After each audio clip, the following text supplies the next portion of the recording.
CPM-ഉം അതുപോലെ തന്നെ LDF-ഉം അവരുടെ ചരിത്രത്തിലൊരു വമ്പൻ പരാജയമാണ് ഈ 2026 നിയമസഭാ തെരഞ്ഞെടുപ്പിൽ ഏറ്റുവാങ്ങിയത് എന്നുള്ള കാര്യത്തിൽ നമുക്കാർക്കും തന്നെ ഒരു സംശയമില്ല. യഥാർത്ഥത്തിൽ 102 സീറ്റുകളിലാണ് UDF ജയിച്ചത് എന്നുണ്ടെങ്കിൽ പോലും എൻ്റെ തോട്ടത്തിൽ ഞാൻ പലപ്പോഴും നിങ്ങളോട് പറഞ്ഞിട്ടുണ്ട്, ഒരു 120 സീറ്റുകളെങ്കിലും ജയിച്ചിട്ടുള്ള അഭൂതപൂർവമായിട്ടുള്ള ഒരു റിസൾട്ടാണ് ഉണ്ടായിട്ടുള്ളത്. അതിൻ്റെ പ്രധാനപ്പെട്ട കാരണമെന്ന് പറയുന്നത്, കഴിഞ്ഞ തവണ LDF-ഉം UDF-ഉം തമ്മിലുള്ള ഉണ്ടായിട്ടുള്ള വ്യത്യാസം എന്ന് പറയുന്നത് 12 ലക്ഷത്തിലധികം വോട്ടുകളായിരുന്നുവെങ്കിൽ ഇത്തവണ UDF-ഉം LDF-ഉം തമ്മിലുള്ള വ്യത്യാസം എന്ന് പറയുന്നത് 19 ലക്ഷത്തോളം വരുന്ന വോട്ടുകളാണ്. കൂടാതെ LDF-ൻ്റെ സ്ഥാനാർത്ഥികളൊക്കെ തന്നെ ജയിച്ച MLA-മാരുടെയൊക്കെ തന്നെ ഭൂരിപക്ഷം വളരെ കുറവാണ്. ഇപ്പോൾ നമുക്കറിയാം, കഴിഞ്ഞ തവണ 29,000 വോട്ടിന് ജയിച്ചിട്ടുള്ള മുഹമ്മദ് റിയാസിൻ്റെ ഭൂരിപക്ഷം വളരെയധികം കുറഞ്ഞു, അതിൻ്റെ 10-1 കുറഞ്ഞു എന്നുള്ളത് നമുക്കറിയാം.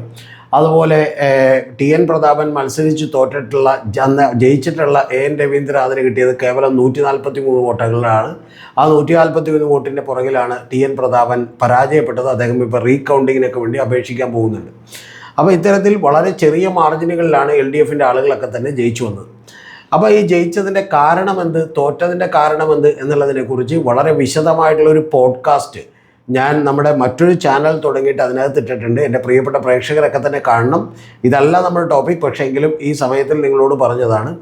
അതിൽ 2021 മുതൽ കരുതൽ വിജയനായിരുന്ന ക്യാപ്റ്റൻ വിജയനായിരുന്ന അദ്ദേഹത്തിൻ്റെ ഇമേജ് എങ്ങനെയാണ് ഇടിച്ചു തകർത്തതെന്നും അതിനുവേണ്ടി രാഷ്ട്രീയവും അതുപോലെ മാധ്യമങ്ങളും തമ്മിൽ ഗൂഢാലോചന നടത്തിയത് എങ്ങനെയെന്നൊക്കെ ഞെട്ടിക്കുന്ന വെളിപ്പെടുത്തലുകൾ അതിനകത്തുണ്ട് എന്നുള്ളതാണ് എൻ്റെ പ്രിയപ്പെട്ട പ്രേക്ഷകരോട് പറയാനുള്ളത്. അത് 1 മണിക്കൂറും 42 മിനിറ്റുമുള്ള നീണ്ട ഒരു പോഡ്കാസ്റ്റാണ്. അത് നിങ്ങൾക്ക് സമയമെടുത്ത് തന്നെ കാണണം എന്നാണ് എൻ്റെ പ്രിയപ്പെട്ട പ്രേക്ഷകരോട് പറയാനുള്ളത്.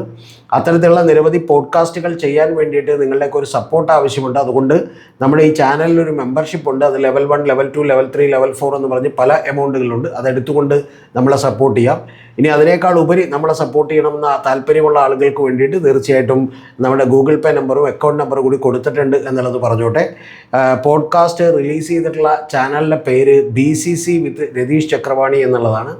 ബിയോണ്ട് കോമൺ കോൺഷ്യസ്നസ്, പൊതുബോധങ്ങൾക്കും അപ്പുറം എന്നുള്ളതാണ്. ഈ പൊതുബോധങ്ങൾ ഇവിടുത്തെ റൈറ്റ് വിങ് മാധ്യമങ്ങളും അതുപോലെ രാഷ്ട്രീയക്കാരും കൂടി സോഷ്യൽ മീഡിയയും ഒക്കെ കൂടി നിർമ്മിച്ചതാണ്. ആ നിർമ്മിക്കപ്പെട്ടവയിലേക്ക് സഖാക്കൾ കൂടി പെട്ടുപോയിട്ടുണ്ട് എന്നുള്ളതൊരു യാഥാർത്ഥ്യമാണ് എന്നുള്ളത് പറഞ്ഞു നോക്കട്ടെ. അപ്പോൾ അത്തരത്തിൽ തന്നെയുള്ള ഒരു അപനിർമ്മിതിയാണ് യഥാർത്ഥത്തിൽ ഈ KK രാഗേഷ് കഴിഞ്ഞ ദിവസം ഒരു പ്രസംഗം നടത്തിയിരുന്നു. KK രാഗേഷ് നേരത്തെ മുഖ്യമന്ത്രിയുടെ പൊളിറ്റിക്കൽ സെക്രട്ടറി ആയിരുന്നു. അദ്ദേഹം വലിയ പോസ്റ്റിൽ ഇരുന്ന ഒരാളാണ്. അതിനുശേഷം കണ്ണൂരിലെ ജില്ലാ സെക്രട്ടറിയാണ് ഇപ്പോൾ അദ്ദേഹം തുടരുന്നത്.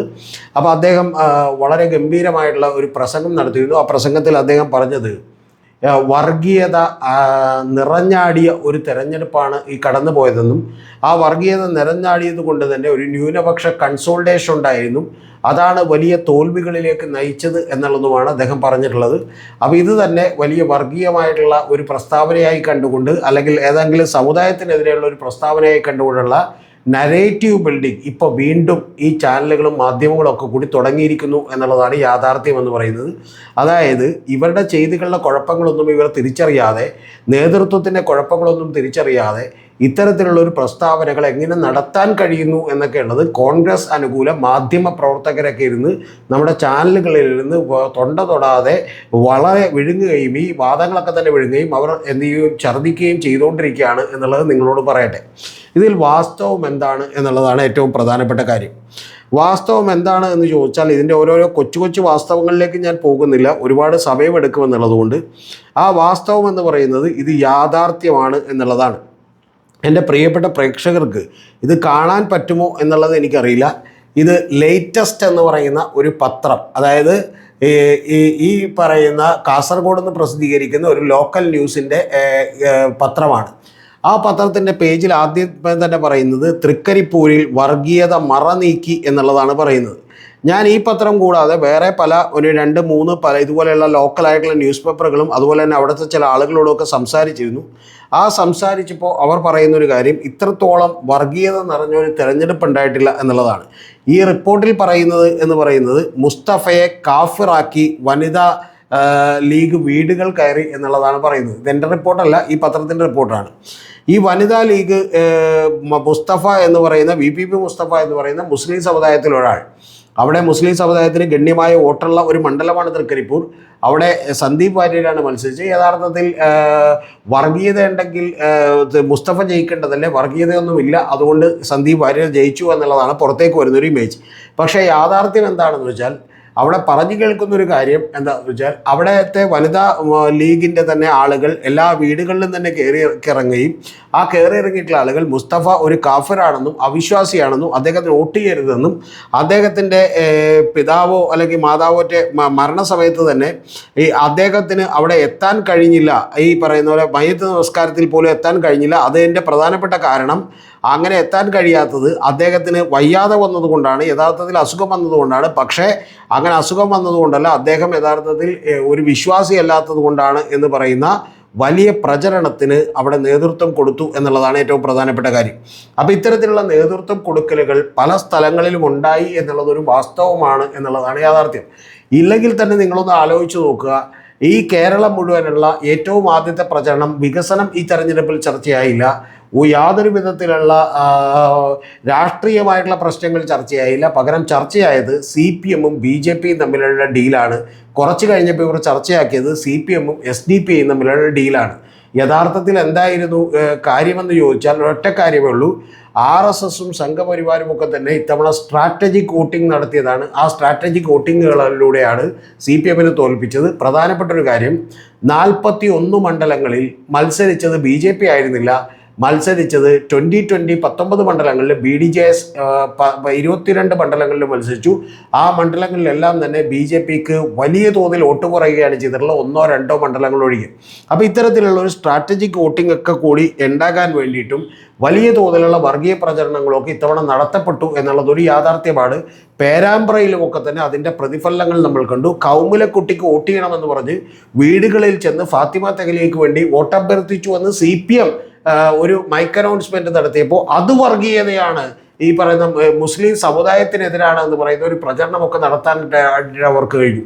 അപ്പോൾ ഇത്തരത്തിൽ പ്രചരണം നടത്തുക മാത്രമല്ല ചെയ്തത്, യഥാർത്ഥത്തിൽ ഇത്തവണ നിങ്ങൾ മുസ്ലിം സമുദായാംഗങ്ങളൊക്കെ തന്നെ വോട്ട് ചെയ്യാൻ പോയില്ലെങ്കിൽ നിങ്ങൾ SIR-ൽ നിന്ന് ഒഴിവാക്കപ്പെടുമെന്നും അങ്ങനെ SIR-ൽ നിന്ന് ഒഴിവാക്കപ്പെട്ടിട്ടുണ്ടെങ്കിൽ സ്വാഭാവികമായിട്ടും നിങ്ങളുടെ പൗരത്വത്തിന് പോലും പ്രശ്നം വരുമെന്നൊക്കെയുള്ള വലിയ പ്രചരണം നടത്തിയിരുന്നു എന്നുള്ളതൊരു വാസ്തവമാണ്.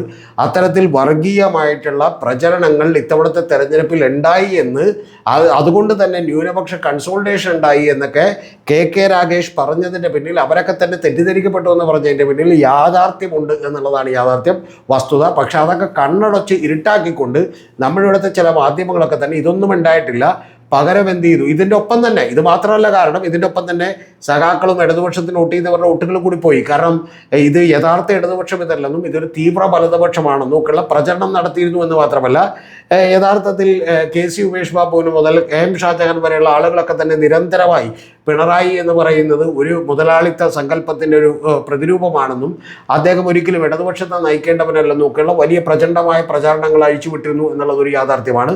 കൂടാതെ G സുധാകരൻ മുതൽ TK ഗോവിന്ദൻ മാസ്റ്റർ മുതൽ കുഞ്ഞികൃഷ്ണൻ മുതലുള്ള ആളുകൾ അവരൊന്നും അഴിമതി ചെയ്തവരാണെന്ന അഭിപ്രായമൊന്നും ജനങ്ങൾക്കില്ല. അപ്പോൾ അത്തരത്തിൽ സത്യസന്ധരായിട്ടുള്ള അഴിമതിയൊന്നും നടത്താത്ത ആളുകളൊക്കെ തന്നെ CPM-നെതിരെ നിന്നതുമൊക്കെ തന്നെ ഈ വിശ്വാസത്തിന് ആക്കം കൂട്ടി. ഏറ്റവും ഒടുവിൽ യഥാർത്ഥത്തിൽ ഇനി ആ ഒരു സെഗ്മെൻറ്റ്, അതായത് പുതിയ ജനറേഷനിലുള്ള ആളുകളുടെ കൂടി വോട്ട് പോകണ്ടെന്ന് വെച്ച് മോഡിഫിക്കേഷൻ നടത്താൻ കൂടി ഞങ്ങൾ വാഹനങ്ങളുടെ മോഡിഫിക്കേഷൻ നടത്താൻ കൂടി ഞങ്ങൾ അനുമതി തരുമെന്ന് കൃത്യമായി VD സതീശൻ പറഞ്ഞതുകൂടി നിങ്ങൾ ആലോചിക്കണം. എന്ന് പറഞ്ഞാൽ സമൂഹത്തിലെ എല്ലാ സെഗ്മെൻറ്റുകളെയും മൊബിലൈസ് ചെയ്യാനും അങ്ങനെ 1,50,000 വോട്ടുകളിലേക്ക് എത്താനും UDF-ന് കഴിഞ്ഞു എന്നുള്ളതൊരു വാസ്തവമാണ്. അത്തരത്തിലുള്ള കഴിയൽ കൊണ്ടാണ് യഥാർത്ഥത്തിൽ UDF അധികാരത്തിലേക്ക് വന്നത് എന്നുള്ളത് വാസ്തവമാണ്. അതിൽ മേജറായിട്ടുള്ള റോൾ പ്ലേ ചെയ്തത് ഇത്തരത്തിലുള്ള ഒരു വർഗീയ പ്രചരണമാണ്, ആ വർഗീയ നിലപാടുകളാണ്. അതിൽ CPM-നെ ഒരു മുസ്ലിം മൈനോറിറ്റിയുടെയൊക്കെ ശത്രുവാക്കി മാറ്റിയത് കൊണ്ടാണ് എന്ന് പറയുന്ന യാഥാർത്ഥ്യം കൂടിയുണ്ട്. അത് പുറത്ത് പറഞ്ഞിട്ടുണ്ട്. ആ പുറത്ത് പറഞ്ഞതിനെ നിശ്ചിതമായി വിമർശിക്കേണ്ടതില്ല. KK രാഗേഷ് പറഞ്ഞതാണ് സത്യം. അത് മൈക്രോ ലെവലിൽ സൂക്ഷ്മമായി നിരീക്ഷിച്ചാൽ പല മണ്ഡലങ്ങളിലും നമുക്കത് കാണാൻ കഴിയുമെന്നുള്ളത് വാസ്തവമാണ്.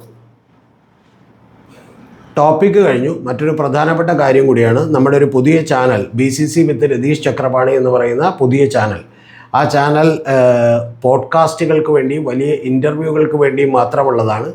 ഒരു മാസം അങ്ങനെ എത്ര നമുക്ക് ചെയ്യാൻ കഴിയുമെന്നറിയില്ല. ഒരു 2, 3, 4 ചെയ്യണമെന്നാണ് ആഗ്രഹം. പക്ഷെ അത് വലിയ ചിലവേറിയ പരിപാടി ആയതുകൊണ്ട് തന്നെ നിങ്ങളുടെയൊക്കെ സപ്പോർട്ട് വലിയ ആവശ്യമാണ്. ആ സപ്പോർട്ട് ചെയ്യുന്നതിന് വേണ്ടിയിട്ട് നമ്മുടെ ചാനലിൽ നിങ്ങൾക്ക് മെമ്പർഷിപ്പ് എടുക്കാം. ആ മെമ്പർഷിപ്പ് ലെവൽ 1, ലെവൽ 2, ലെവൽ 3 പോലെയുള്ള നിരവധി മെമ്പർഷിപ്പുകൾ എടുക്കാം. ഇനി അതല്ല, നിങ്ങൾക്ക് ഒരൊറ്റ തവണത്തേക്ക് നമ്മളെ സപ്പോർട്ട് ചെയ്യാൻ താല്പര്യമുണ്ടെങ്കിൽ നമ്മുടെ അക്കൗണ്ട് നമ്പറും ഗൂഗിൾ പേ നമ്പറും കൂടി കൊടുത്തിട്ടുണ്ട്. അപ്പോൾ അതും ചെയ്യാവുന്നതാണ് എന്നുള്ളത് പറഞ്ഞുകൊണ്ട്, പക്ഷേ ഇതിനേക്കാളൊക്കെ വലിയ സപ്പോർട്ട് നമ്മുടെ വീഡിയോകൾ കണ്ട് നിങ്ങൾ നമ്മളെ സപ്പോർട്ട് ചെയ്യുക എന്നുള്ളതാണ്. മറ്റ് മെമ്പർഷിപ്പൊക്കെ എടുത്താലും നിങ്ങൾക്ക് ആകെ കിട്ടാൻ പോകുന്നൊരു ഗുണമെന്ന് പറയുന്നത് ചില വീഡിയോകളൊക്കെ നേരത്തെ കാണാം എന്നുള്ളത് മാത്രമേ ഉള്ളൂ. അല്ലാതെ മെമ്പേഴ്സിന് വേണ്ടി മാത്രമായിട്ടുള്ള വീഡിയോകളൊന്നും ഉണ്ടാകും എന്നുള്ളത് നിങ്ങൾ പ്രതീക്ഷിക്കരുത്. പക്ഷേ നേരത്തെ പറഞ്ഞ പോലെ നമ്മളെ സപ്പോർട്ട് ചെയ്യാൻ താല്പര്യമുള്ളവർക്ക് അത് ചെയ്യാവുന്നതാണ് എന്ന് മാത്രമേ ഉള്ളൂ. കൂടാതെ നമ്മുടെ പുതിയ ചാനൽ ബിയോണ്ട് കോമൺ കോൺഷ്യസ്നസ് എന്നാണ് ചാനലിൻ്റെ പേര്, വിത്ത് രതീഷ് ചക്രപാണി. പൊതുബോധങ്ങൾക്കും അപ്പുറം എന്നുള്ളതാണ്. എന്ന് പറഞ്ഞാൽ ഈ കേരളക്കരയിൽ ഒരു മാധ്യമവും പറയാൻ സാധ്യതയില്ലാത്ത നിരവധി കാര്യങ്ങൾ അതിലൂടെ എനിക്ക് നിങ്ങളോട് പറയാനുണ്ട്. അതിലേറ്റവും പ്രധാനപ്പെട്ടത് 2021 99 സീറ്റുകളോടുകൂടി അധികാരത്തിലേക്ക് വന്ന പിണറായി വിജയൻ, അന്ന് ക്യാപ്റ്റൻ പിണറായി വിജയൻ ആയിരുന്നു, അന്ന് കരുതൽ മുഖ്യമന്ത്രി ആയിരുന്നു എന്ന് നമുക്കറിയാം. ആ മുഖ്യമന്ത്രിയുടെ ഇമേജ് വളരെ തന്ത്രപരമായി മാധ്യമങ്ങൾ ഉപയോഗപ്പെടുത്തിക്കൊണ്ട് രാഷ്ട്രീയ ഗൂഢാലോചനകളുടെ അടിസ്ഥാനത്തിൽ എങ്ങനെയാണ് ഇടിച്ചു തകർത്തതെന്നും എങ്ങനെയാണ് വി.ഡി. സതീശൻ അധികാരത്തിലേക്ക് വന്നതെന്നും അതിൽ CPM-ന് പറ്റിയ പിഴവുകൾ എന്താണെന്നും അതിൽ അവരുടെ തന്ത്രങ്ങളിൽ ഈ മഹാഭൂരിപക്ഷമെന്ന ജനങ്ങളും സഖാക്കളും അടക്കം വീണുപോയത് എങ്ങനെയാണെന്നും ഒക്കെയുള്ള വിശദമായി പ്രതിപാദിക്കുന്ന, ആരും പറയാത്ത നിരവധി കാര്യങ്ങളാണ് ഞാനതിൽ പറഞ്ഞിട്ടുള്ളത്. 1 മണിക്കൂറും 42 മിനിറ്റുമുള്ള പോഡ്കാസ്റ്റ് നിങ്ങൾ ക്ഷമയോടുകൂടി കാണണം എന്നാണ് എൻ്റെ ആഗ്രഹം. തീർച്ചയായിട്ടും അത് കാണുകയും അത് അഭിപ്രായം നിങ്ങൾ അതിൽ രേഖപ്പെടുത്തുകയും വേണം എന്നുള്ളത് ഞാൻ ഒരിക്കൽ കൂടി ആവശ്യപ്പെടുന്നു. ആ ചാനലിൻ്റെ പേര് മറക്കണ്ട, BCC വിത്ത് രതീഷ് ചക്രപാണി എന്നാണ്.